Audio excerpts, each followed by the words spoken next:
Even those of you who won't be able to participate in the retreat directly, you can participate in the energetic of it. Let's just talk about that for a moment. It'll be happening. You know the times. Veronica says 4 o'clock on Monday through 3 o'clock on Thursday of next week. So any time during those times, and especially when you're sleeping, before you go to bed, invite yourself in to share in the energetic that we will be creating, exploring, reveling in. It doesn't stop at the edge of the ranch. It doesn't stop with the people who are sitting in front of us. And it certainly doesn't stop in that moment. The opportunity here, for those of you who won't be attending in person, is to see what experience you have when you intend to connect to us that are together in that way. Use it as an exercise, right? Experiment. Long before you'll be able to actually teleport your bodies, you'll be able to teleport your energetic system. Teleport isn't exactly the correct term for that. Close enough. In essence, energetically being connected to a place that you are not physically connected to. This is a good time to practice. It'll be a big place to connect to energetically. It will be loud. It's not like trying to connect to one person or even one moment. There's 4 days. So before you go to bed, especially good time to connect in. Those of you Europeans, it'll be an even more interesting time to connect in because while you're sleeping, the rest of them are awake, and vice versa, most of the time. For those of you here in California, let it be an opportunity to see what you can feel, what you can discern, and even if you catch words. How about that? Play with it, experiment with it, see what you get. Coming back to this moment that we're sharing together, the main thing we're feeling from you tonight is a sense of readiness.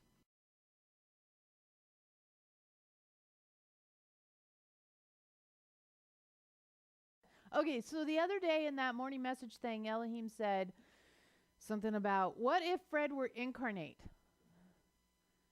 And how would you behave if Fred were incarnate? Because somebody was asking, is the council incarnated? And that started that whole thing about, you know, the things people are curious about that aren't in their lap. La la la la la.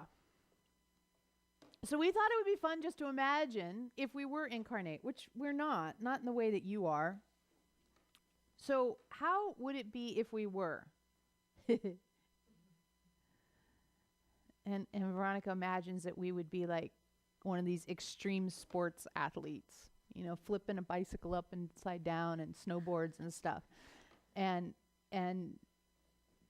on some level, we would be kind of a mad scientist type, right? Like your Richard Feynman kind of situation, right? Bongos at night, nuclear bombs during the day. That's more likely than the upside down snowboard thing, because if we were incarnate, we'd have a survival instinct. And we're not really sure where the dose of survival instinct that those people are supposed to have went. They seem to have somehow like gotten it extracted at birth with a big needle and stuck in some other people, their mothers probably. So mom gets a double dose of and the kid's like, don't have it. Upside down, snowmobile, car, motorcycle, skateboard, all at the same time. You know what we're talking about, right? Those X Games things? Woo, right? Yeah.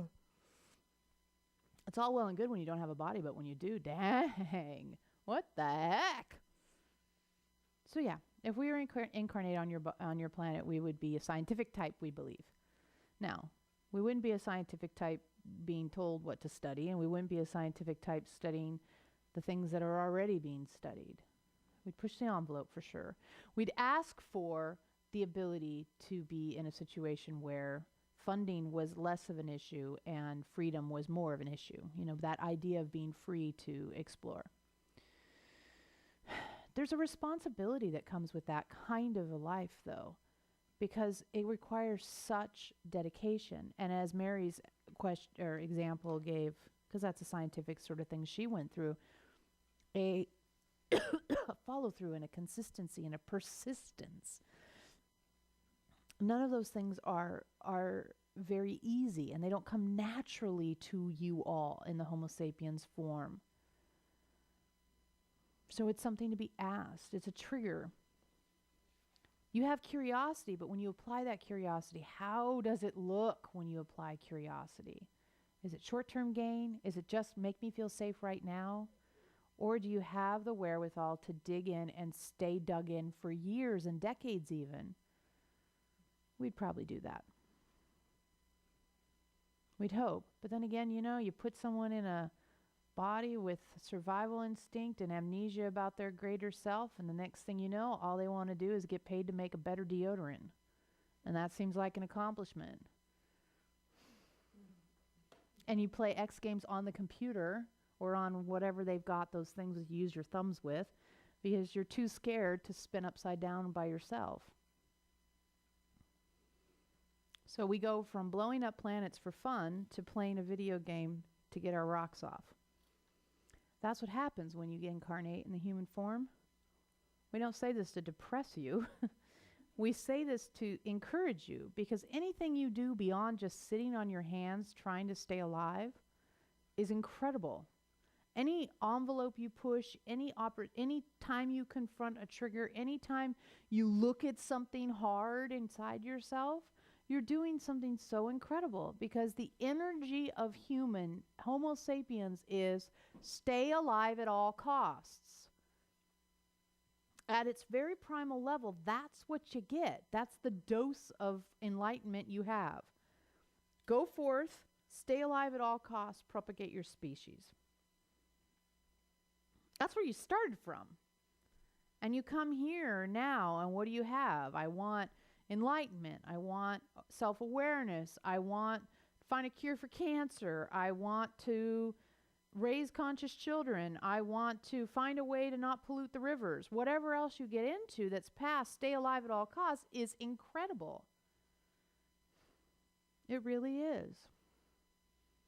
Now, if you imagined us incarnating without having a human body somehow, having a human form but not having human condition, why would you have imagined it that way? To make yourself feel less? To not feel as cool as you are? Oh, if Fred came onto the planet, he'd be cool. He'd have all these good superhero powers. Why do you think that? Because you want to imagine that you don't have it figured out as much as you actually do. Why do you think the council is so impressed by you all? Because even though you're in a form that says stay alive at all costs and propagate the species, and that's all you get, you're completely amnesic about your soul self.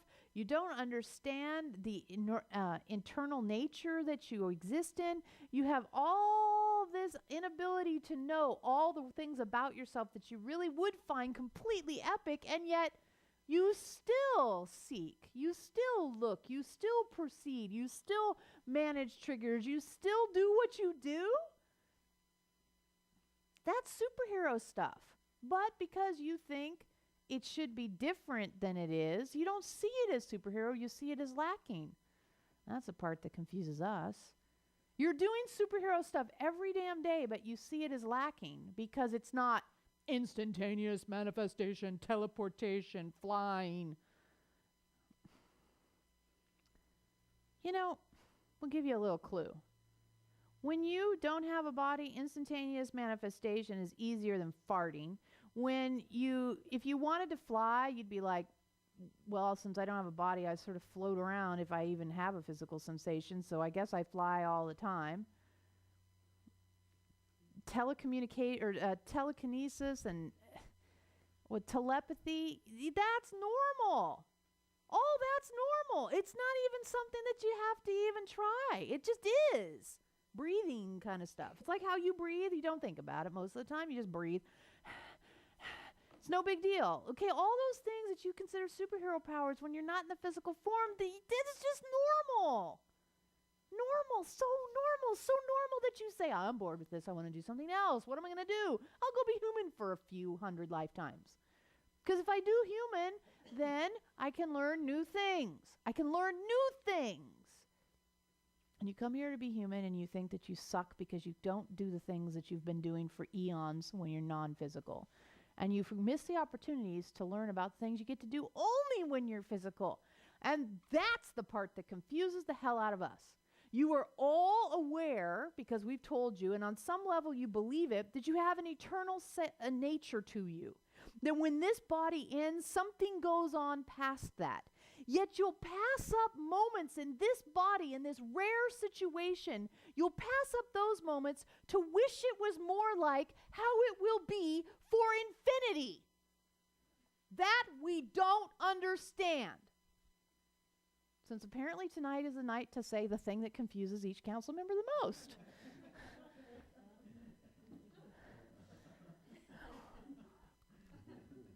Does it make sense to you when we say it that way? Yeah. So we would come onto the planet, we would have a survival instinct, and we hope we do as good as you've done. And in the process, maybe find a cure to cancer. Why not? Or something scientific-y that's better than deodorant. We'd hope to shoot a little higher than a new deodorant. It doesn't make your clothes white. Woohoo! God, we hope we do better than that, but whatever. That's what it would be like. Just like you, but probably scientific rather than whatever you do. Because you take an infinite immortal being and you crunch them down into a Homo sapiens body and you stick them on Earth in 2013 and they find something to do with their days. This is the gig. You're doing it. You're not screwing up or missing out. You haven't I'm not as good as this non-physical being that's so awesome. If you were non-physical, you would go do stuff with us, the kind of stuff we do. And if we came into the physical form, we'll do this kind of stuff you do. Why? Because that's what you do when you're here and when you're there. You know, when you go to a concert, you tend to listen to music because that's what happens at a concert. Okay. Do you go to a concert and watch TV? No. Go to a concert, you listen to music. Do you go to a concert and do jumping jacks and lift weights in the middle of the crowd? No, that's gym stuff. You're on Earth. Do Earth stuff.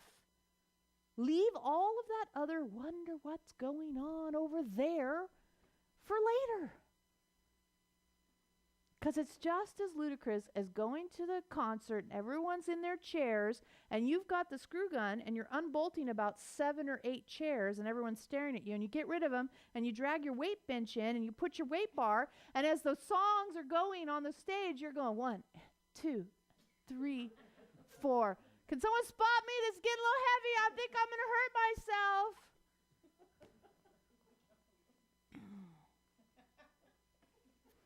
Exactly.